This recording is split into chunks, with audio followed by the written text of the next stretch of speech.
welcome to the news at 10. I'm Lerato Mbele. Thank you very much for joining us. Well, it's been an eventful day. Kosato's national strike and the sitting of the People's Parliament in Kliptown.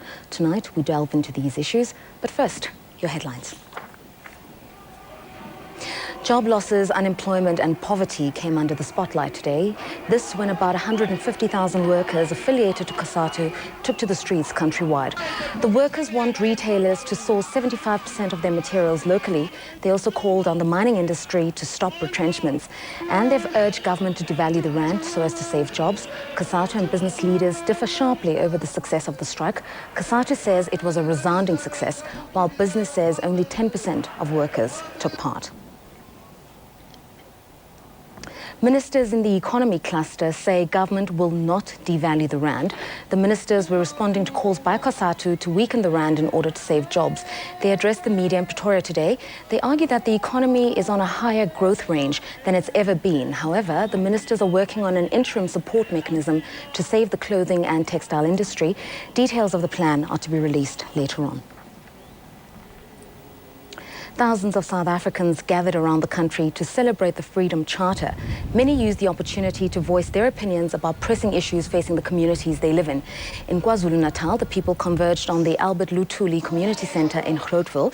This is the hometown of the man who was at the forefront of the adoption of the Freedom Charter. In the Northwest, citizens raised concerns about unemployment and poverty, while in Limpopo, calls were made for more public participation in government. The main event was held in Kliptown, near Soweto. The KwaZulu-Natal Health Department will release a report into the outbreak of the Klebsiella disease tomorrow. 17 babies have succumbed to the disease at the Mahatma Gandhi Memorial in Durban. Health experts say the infection is now under control. This is since the outbreak 2 months ago.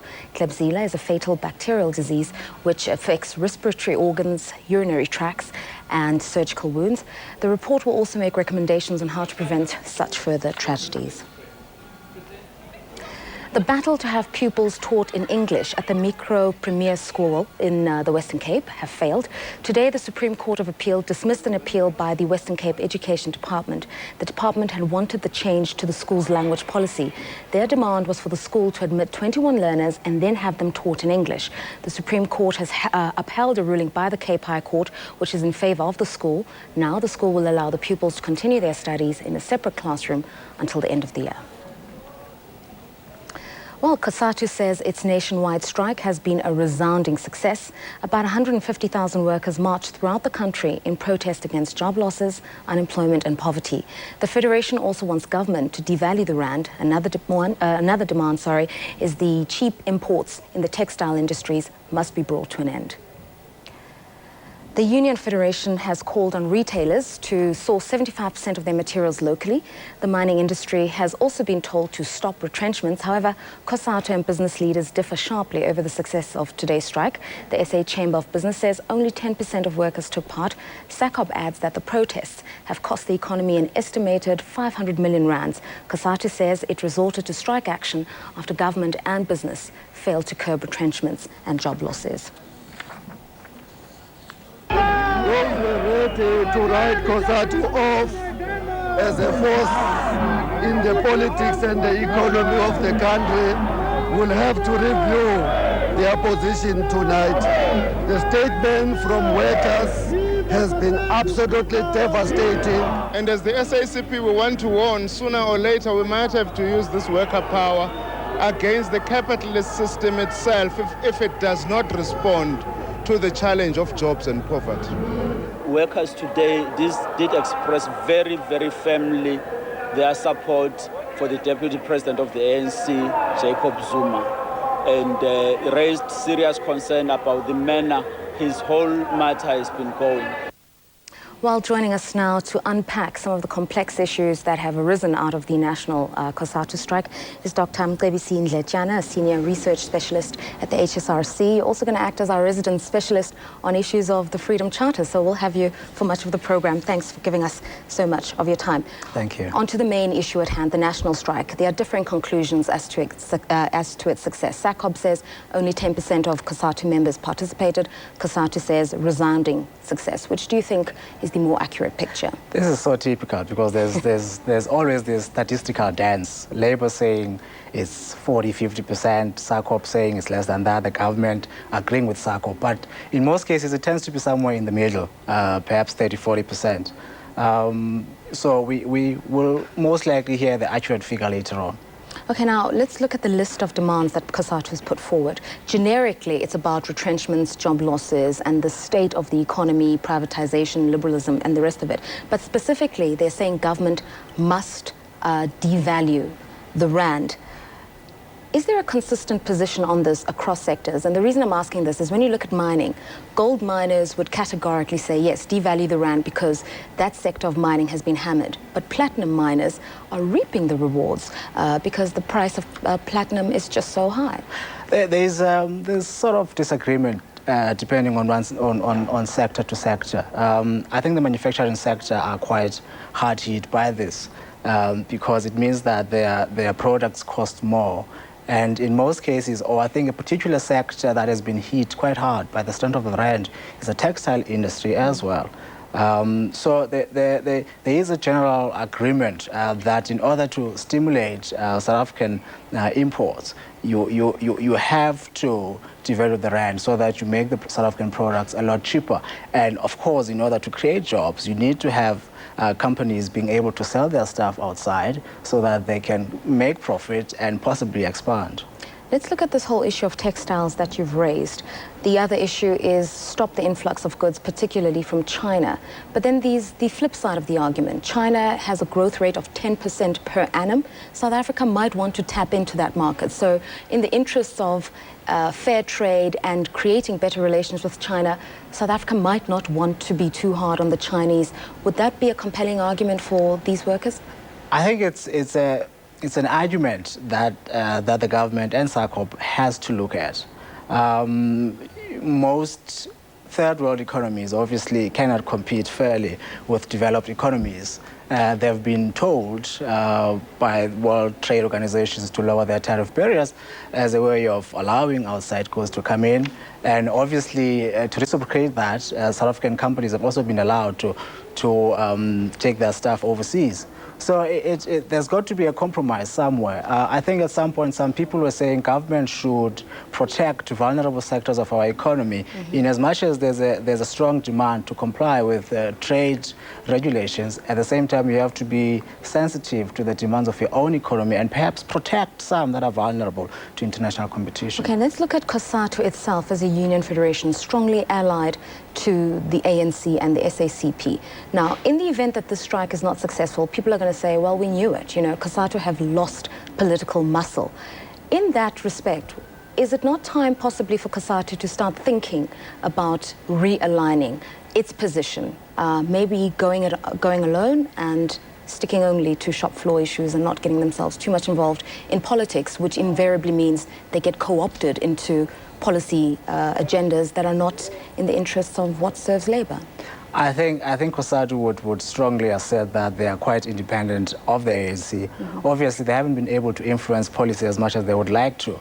But I think the fact that this strike coincided with the 50th celebration of the Freedom Charter, when perhaps most people would have thought that Kosato as an ally would observe this day and defer the strike for a later day, but decided to go on a strike to highlight a very important issue. And I think this is another indication of their assertiveness, of their independence from government. All right, you raised issues about the Freedom Charter. That's what we're going to tackle after the break. So you're definitely going to be here with us. We're going to ask the viewers at home to stay with us and join us again after the break with Dr. Mcebisi Ndletjana. That's when we'll be discussing all the questions around the Freedom Charter and the People's Assembly in Kliptown. Don't go away.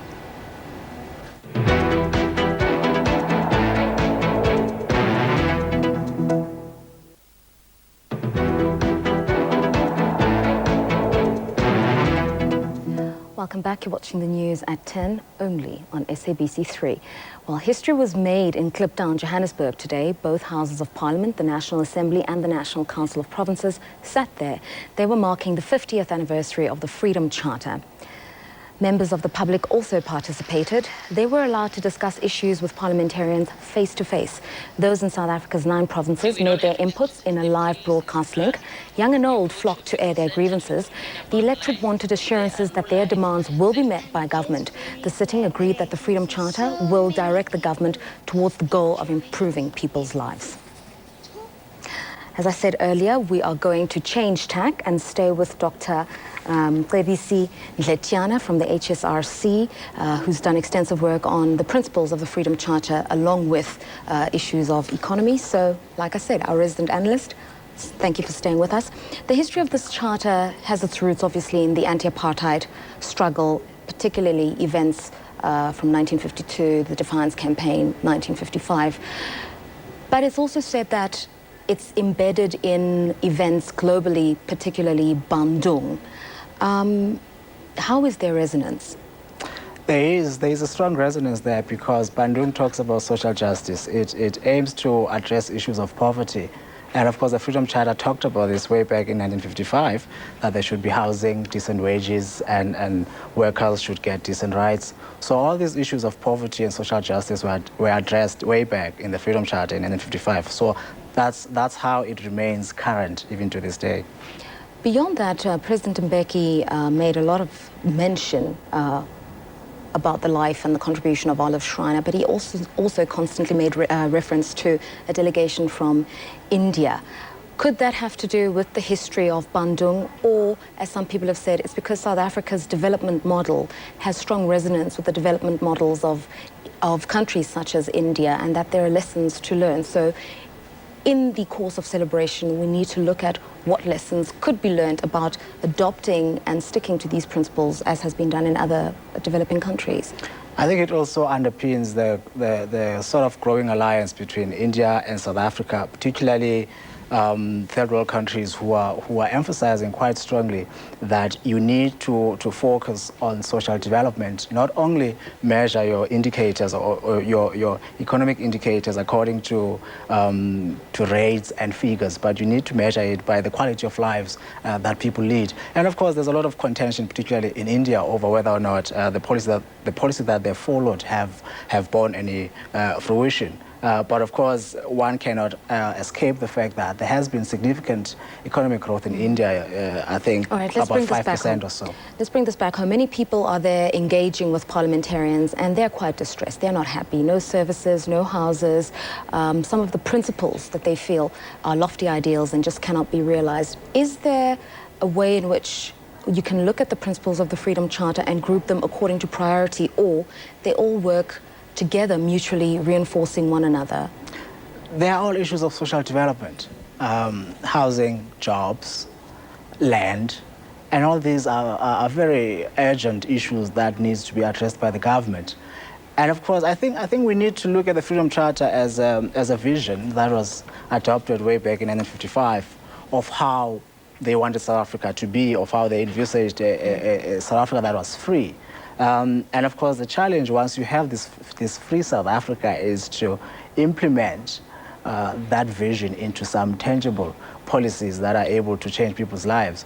And of course, it's been 10 years now, and I'm sure most people would agree that even though there's some significant program done, however, there remain some pressing challenges that have to be addressed. Very briefly, the boycott by opposition parties calling this an ANC election rally, is it just politics, or do people just not realize that the Freedom Charter was adopted by an amalgamation of racial groups, political alliances, and wasn't about the ANC, but was more broadly about social justice, as you say? It's always politics. I think political parties do things only because they'll get political capital out of that. Mm-hmm. Freedom Charter remains a heritage of South Africa.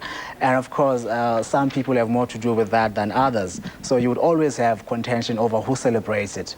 Because obviously the ANC has more to gain from celebrating the Freedom Charter than the DA, because the DA was non-existent then. So, okay, there'll always be contention. That's a good place to leave it, Dr. Sabc from the HSRC. Thanks for your input. And thanks for spending over 15 minutes with us. Thank you. All right, hope to see you soon. We move on. on. Judge Willem Heath will act as the legal advisor to former Deputy President Jacob Zuma. This will be in his pending corruption trial, but Heath says he won't be part of the defense team. He met with Zuma today. Judge Heath is the former head of the Special Investigation Unit. He was excluded from the probe into the multi-billion rand arms deal. Zuma is due to appear in the Durban Magistrates Court on Wednesday. And in other news, a United Nations envoy is visiting Zimbabwe. Anna Tibaichuka from Tanzania is there to look at the impact of the country's Operation Restore Order. This was aimed at wiping out illegal shacks and unlicensed businesses. The operation has left more than 200,000 people homeless. Now the Zimbabwean government is faced with the task of rebuilding. Despite a shortage of basic commodities and other goods, the government says there is money to build homes. Tibaichuka wants international intervention so as to avoid a humanitarian crisis. And Sumitra will bring you business news tonight. The focus is on the idea of introducing codes of conduct into black economic empowerment. Don't go away.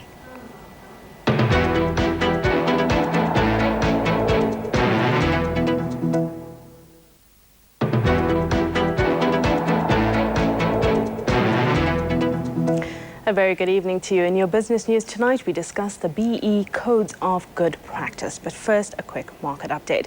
U.S. stocks remain flat this evening. This after oil prices pushed past $60 a barrel. Shares of biopharmaceutical company Biogen fell 23%. Apple Computer's shares are also falling down 1.6% so far.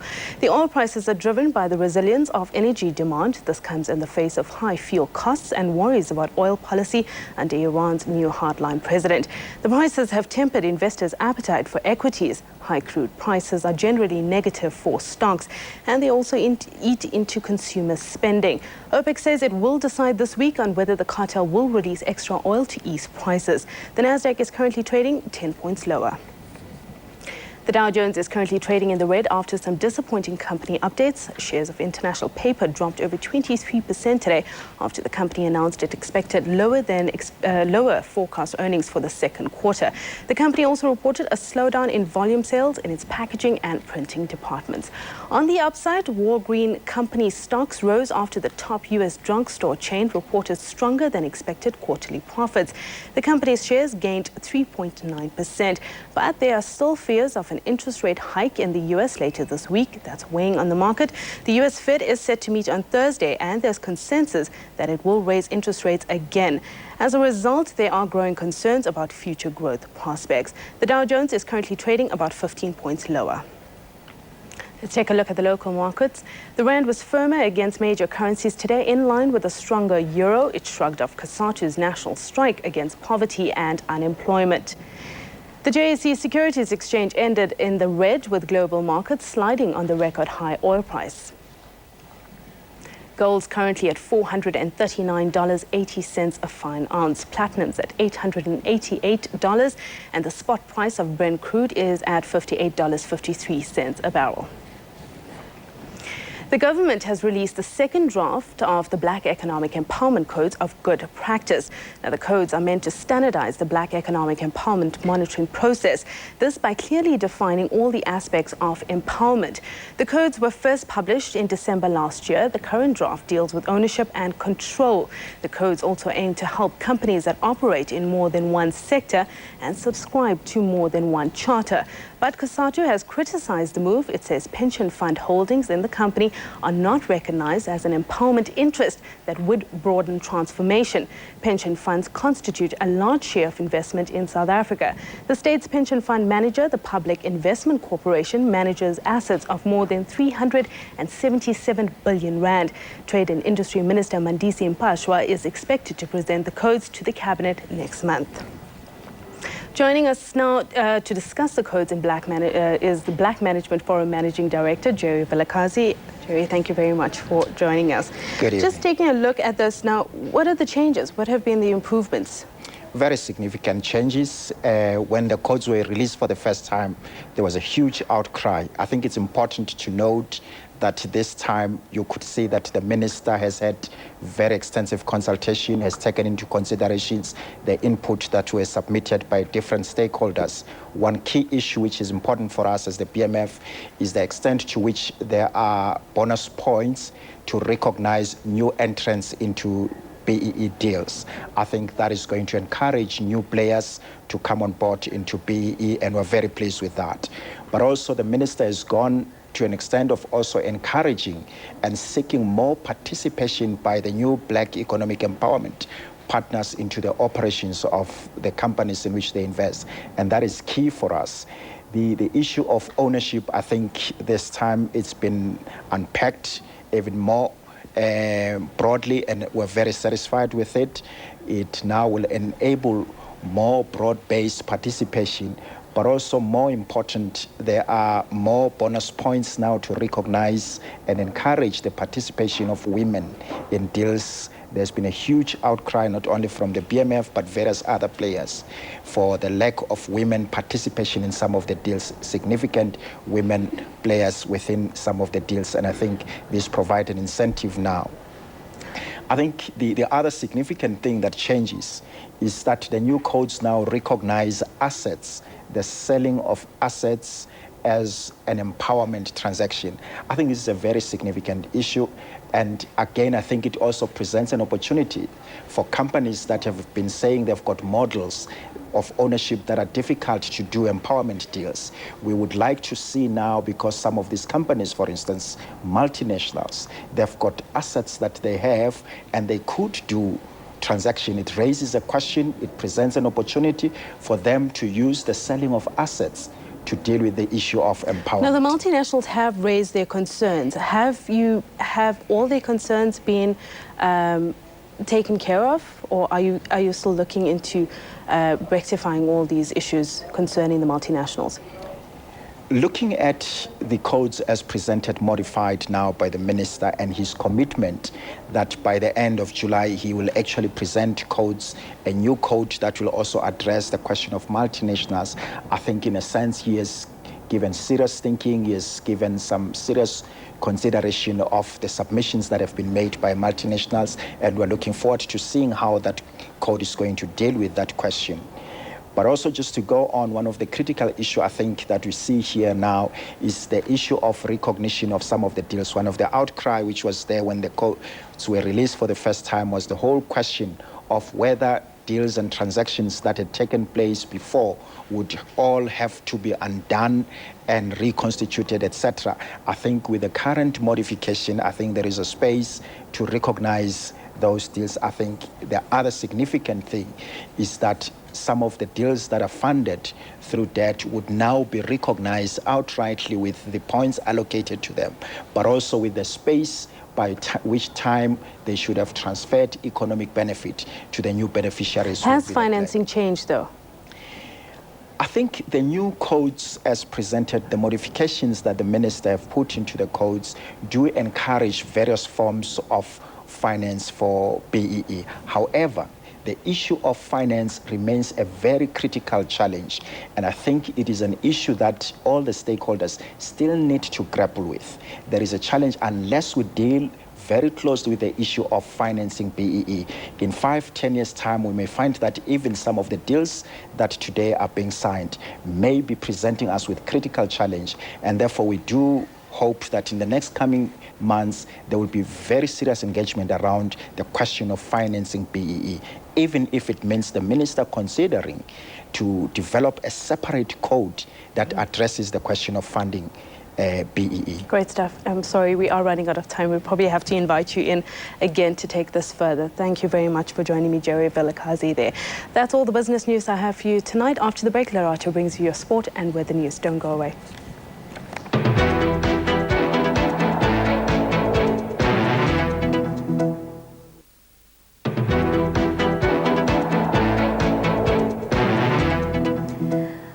Welcome back. Your sports news, and we start with tennis. Third seed Leighton Hewitt is through to the quarterfinals of the Wimbledon Tennis Championships.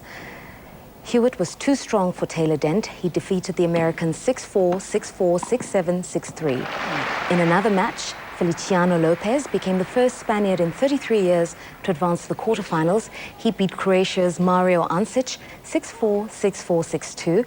And it was a French connection that advanced to the last 8 in the women's draw. Third seed Amélie Mauresmo crushed Russia's Elena Likovtseva 6-4, 6-love. French Open finalist Mary Pierce blasted Italy's Flavia Pennata 6-3, 6-1. Pierce faces 14th seed Venus Williams in the quarterfinals. And on to rugby news now. The future of Springboks coach Jake White still hangs in the balance. His meeting with members of SA Rugby management in Cape Town has been unsuccessful. He's now expected to make a final decision tomorrow after further talks in Johannesburg. Rugby bosses are not happy with White's track record on transformation, and he says he's fed up with the interference. Reports say Rugby President Brian van Rooyen interfered with the team selection on at least 6 occasions. It's been reported that van Rooyen complained that the team's lack of black representation is a problem. Matters got worse when only 2 black players were included in the starting lineup against France. Now under-21 coach Peter de Villiers is tipped to take over should White decide to leave. And your weather's up next. It's good evening, and I trust that you're having a good one. It's going to be a cold night under clear skies with temperatures dropping down to the minus figures down towards the central interior. And then tomorrow, the cold front making its way out towards the northeast. Behind the front, very cold weather now spreading into Mpumalanga and the Highveld region.